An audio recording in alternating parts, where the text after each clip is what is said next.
ਜੀਵ ਹੱਤਿਆ ਦਾ ਮਸਲਾ ਸਿਮਰਨ ਅਭਿਆਸੀ ਜਾਂ ਗੁਰਸਿੱਖ ਦੀ ਸਮਝ ਵਿੱਚ ਜ਼ਰੂਰ ਚੰਗੀ ਤਰ੍ਹਾਂ ਆਉਣਾ ਚਾਹੀਦਾ ਹੈ। ਜੀਵ ਹੱਤਿਆ ਤੋਂ ਮੁਰਾਦ ਹੈ ਜੀਵ ਦਾ ਮਰਨਾ ਜਾਂ ਮਰ ਸਕਣਾ। ਕਿ ਜੀਵ ਮਰ ਸਕਦਾ ਹੈ ਜਾਂ ਜੀਵ ਮਰਦਾ ਹੈ, ਜਾਂ ਕਿ ਕੋਈ ਜੀਵ ਨੂੰ ਮਾਰ ਸਕਦਾ ਹੈ।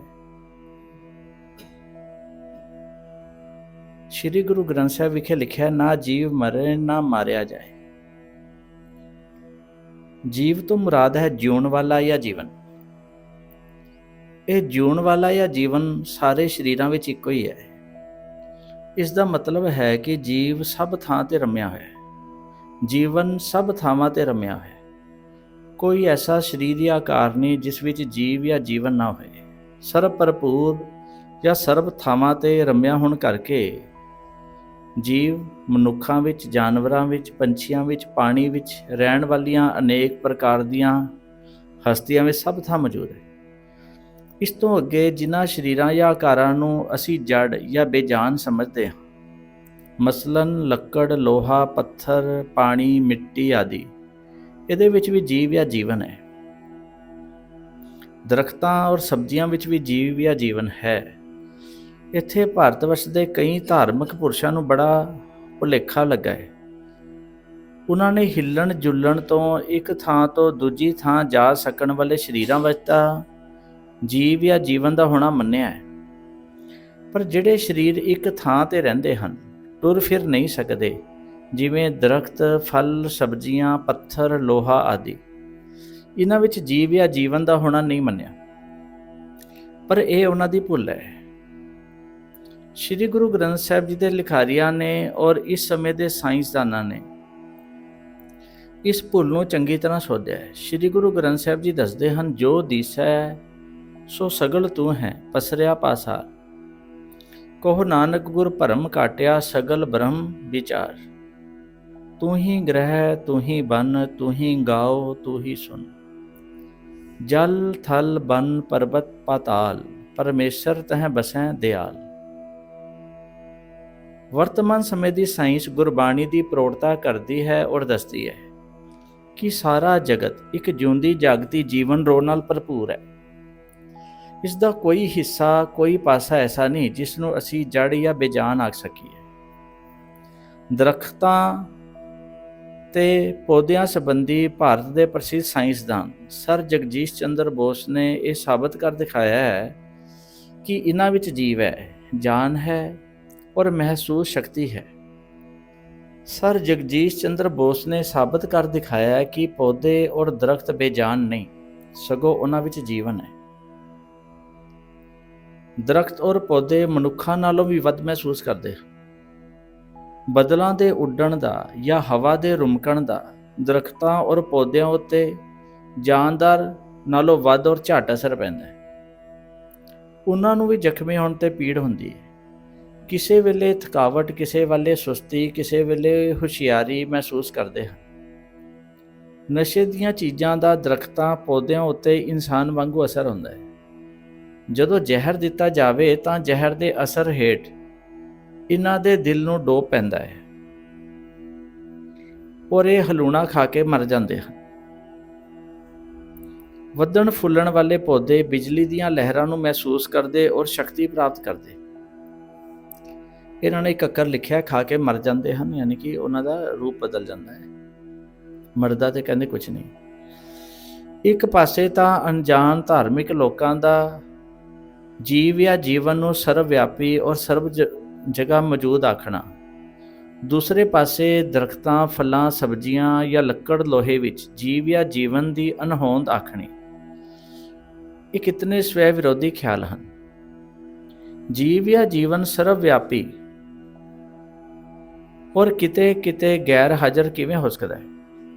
ਇੱਕ ਪਾਸੇ ਆਖਣਾ ਏਕੋ ਬ੍ਰਹਮ ਦੁਤੀਆ ਨਾਸਤੀ, ਕਿ ਸਭ ਜਗ੍ਹਾ ਸਵਾਏ ਬ੍ਰਹਮ ਦੇ ਹੋਰ ਕੁਝ ਹੈ ਨਹੀਂ, ਬ੍ਰਹਮ ਸਰਵ ਵਿਆਪਕ ਹੈ। ਔਰ ਦੂਜੇ ਪਾਸੇ ਇਹ ਆਖਣਾ ਕਿ ਅਹਿੰਸਾ ਪਰਮੋ ਧਰਮ,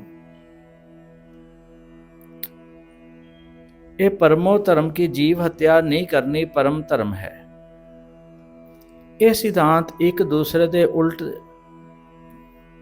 ਜਾਂ ਖਿਲਾਫ ਹਨ। ਜੀਵ ਜਾਂ ਜੀਵਨ ਦੇ ਸਰਵ ਵਿਆਪੀ ਹੋਣ ਕਰਕੇ ਉਸ ਦੀ ਹੱਤਿਆ ਦਾ ਹੋ ਸਕਣਾ ਅਸੰਭਵ ਹੈ। ਜੀਵ ਹੱਤਿਆ ਨਾ ਕਰਨ ਦੇ ਹਾਮੀ ਮੂੰਹ ਅੱਗੇ ਪੱਟੀਆਂ ਬੰਨ੍ਹਦੇ, ਕੰਨਾਂ ਵਿੱਚ ਰੂੰ ਭਰ ਲੈਂਦੇ ਔਰ ਨਾਸਾਂ ਵਿੱਚ ਰੂੰ ਦੀਆਂ ਬੱਤੀਆਂ ਦਿੰਦੇ ਹਨ ਔਰ ਸਮਝਦੇ ਹਨ ਕਿ ਉਹ ਜੀਵ ਹੱਤਿਆ ਤੋਂ ਬਚ ਗਏ। ਪਰ ਗੁਰਬਾਣੀ ਐਸੇ ਲੋਕਾਂ ਨੂੰ ਸਮਝਾਉਂਦੀ ਹੈ ਕਿ ਪਾਣੀ ਪੀਣ ਲੱਗਿਆਂ, ਸਾਹ ਲੈਣ ਲੱਗਿਆਂ, ਰੋਟੀ ਖਾਣ ਲੱਗਿਆਂ, ਤੁਰਨ ਫਿਰਨ ਲੱਗਿਆਂ ਉਹ ਹਜ਼ਾਰਾਂ ਲੱਖਾਂ ਜੀਵ ਰੋਜ਼ ਮਾਰਦੇ।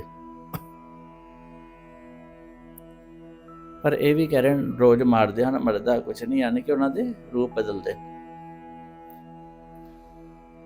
ਵਰਤਮਾਨ ਸਾਇੰਸ ਦੱਸਦੀ ਹੈ ਕਿ ਸਾਡੇ ਸਰੀਰਾਂ ਦੇ ਲਹੂ ਅੰਦਰ ਕਰੋੜਾਂ ਜੀਵ ਹੁੰਦੇ ਹਨ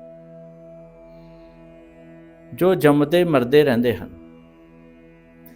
ਹਰ ਇੱਕ ਇਨਸਾਨ ਦਾ ਸਰੀਰ ਇੱਕ ਵੱਡਾ ਸ਼ਹਿਰ ਹੈ ਜਿਸ ਅੰਦਰ ਕਰੋੜਾਂ ਜੀਵ ਜੰਮਦੇ, ਆਪਣੀ ਆਯੂ ਭੋਗਦੇ ਔਰ ਮਰਦੇ ਰਹਿੰਦੇ। ਯਾਨੀ ਕਿ ਮਰਦਾ ਕੁਛ ਵੀ ਨਹੀਂ ਹੈ, ਚੇਂਜ ਹੋਈ ਜਾਂਦਾ। ਇੱਕ ਆਕਾਰ ਬਣਿਆ, ਆਕਾਰ ਦੀ ਜਨਮ ਹੋਇਆ, ਮ੍ਰਿਤਿੂ ਹੋ ਗਈ, ਪਰ ਜੀਵ ਨਹੀਂ ਮਰਦਾ।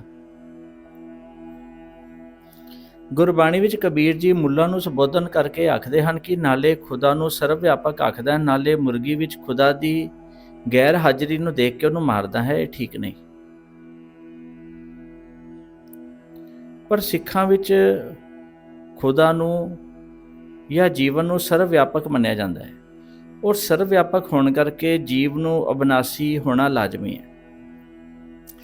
ਹਰ ਜਗ੍ਹਾ ਔਰ ਹਰ ਚੀਜ਼ ਦੇ ਅੰਦਰ ਬਾਹਰ ਜੀਵ ਹੋਣ ਕਰਕੇ ਔਰ ਜੀਵ ਤੋਂ ਬਗੈਰ ਹੋਰ ਕੁਝ ਨਾ ਹੋਣ ਕਰਕੇ ਜੀਵ ਦਾ ਆਹਾਰ ਜੀਵ ਹੀ ਹੋ ਸਕਦਾ ਹੈ। ਜੀਵ ਜਾਂ ਜੀਵ ਆਹਾਰ ਹੋਣ ਨਾਲ ਹੀ ਜੀਵ ਦਾ ਕੁਝ ਘਟਦਾ, ਮੁੱਕਦਾ ਜਾਂ ਮਰਦਾ ਨਹੀਂ, ਕਿਉਂਕਿ ਇਹ ਨਾਮ, ਰੂਪ ਜਾਂ ਆਕਾਰ ਦੇ ਪਿੱਛੇ ਸਦਾ ਅਟਲ ਔਰ ਸਲਾਮਤ ਹੈ। ਇੱਥੇ ਜੋ ਦੁਨੀਆ ਰਚੀ ਹੈ, ਕਹਿੰਦੇ ਜੀਵ ਦਾ ਜੀਵ ਹੀ ਆਹਾਰ ਹੋਣ ਨਾਲ, ਕਿਉਂਕਿ ਸਰਵ ਵਿਆਪਕ ਆਪ ਹੀ ਹੈ। ਜੀਵ ਦਾ ਇਹਦੇ ਨਾਲ ਕੁਝ ਘਟਦਾ, ਮੁੱਕਦਾ ਜਾਂ ਮਰਦਾ ਨਹੀਂ, ਕਿਉਂਕਿ ਇਹ ਨਾਮ, ਰੂਪ ਜਾਂ ਆਕਾਰ ਜੋ ਵੀ ਹੈ, ਸਰੀਰ ਹੈ, ਇਹਨਾਂ ਦੇ ਪਿੱਛੇ ਜੀਵ ਇਹਨਾਂ ਦੇ ਪਿੱਛੇ ਹੈ, ਸਦਾ ਅਟਲ, ਸਦਾ ਸਲਾਮਤ ਹੈ। ਜਿਵੇਂ ਘੜੇ ਦੇ ਟੁੱਟਣ ਨਾਲ ਆਕਾਸ਼ ਜਿਉਂ ਦਾ ਤਿਉਂ ਰਹਿੰਦਾ ਹੈ, ਇਸੇ ਤਰ੍ਹਾਂ ਮੁਰਗੀ, ਬੱਕਰੇ, ਆਦਮੀ, ਕਣਕ, ਸਬਜ਼ੀਆਂ, ਫਲਾਂ ਔਰ ਸਰੀਰਾਂ ਦੇ ਬਿਨਸਣ ਨਾਲ ਇਹਨਾਂ ਦੇ ਅੰਦਰ ਬਾਹਰ ਰਮਿਆ ਜੀਵ ਜਿਉਂ ਦਾ ਤਿਉਂ ਕਾਇਮ ਰਹਿੰਦਾ ਹੈ। ਇਹਨਾਂ ਦੇ ਇਹ ਮੁੱਕ ਰਹੇ ਹੈ, ਪਰ ਜੀਵ ਨਹੀਂ ਮੁੱਕ ਸਕਦਾ, ਕਿਉਂਕਿ ਇਹਨਾਂ ਦੇ ਅੰਦਰ ਬਾਹਰ ਜੀਵ ਹੀ ਹੈ, ਰਮਿਆ ਹੋਇਆ ਹੈ। ਜਿਵੇਂ ਘੜੇ ਦੇ ਟੁੱਟਣ ਨਾਲ ਆਕਾਸ਼ ਜਿਉਂ ਦਾ ਤਿਉਂ ਰਹਿੰਦਾ ਹੈ, ਇਸੇ ਤਰ੍ਹਾਂ ਮੁਰਗੀ, ਬੱਕਰੇ, ਆਦਮੀ, ਕਣਕ, ਸਬਜ਼ੀਆਂ, ਫਲਾਂ ਦੇ ਸਰੀਰ ਬਿਨਸ ਰਹੇ ਹੈ। ਸਰੀਰਾਂ ਦੇ ਬਿਨਸਣ ਨਾਲ ਇਹਨਾਂ ਦੇ ਅੰਦਰ ਬਾਹਰ ਰਮਿਆ ਜੀਵ ਜਿਉਂ ਦਾ ਤਿਉਂ ਕਾਇਮ ਹੈ। ਗੁਰਬਾਣੀ ਦੱਸਦੀ ਹੈ ਕਿ ਜੀਆਂ ਕਾ ਆਹਾਰ ਜੀ ਖਾਣਾ ਇਹ ਕਰੇ।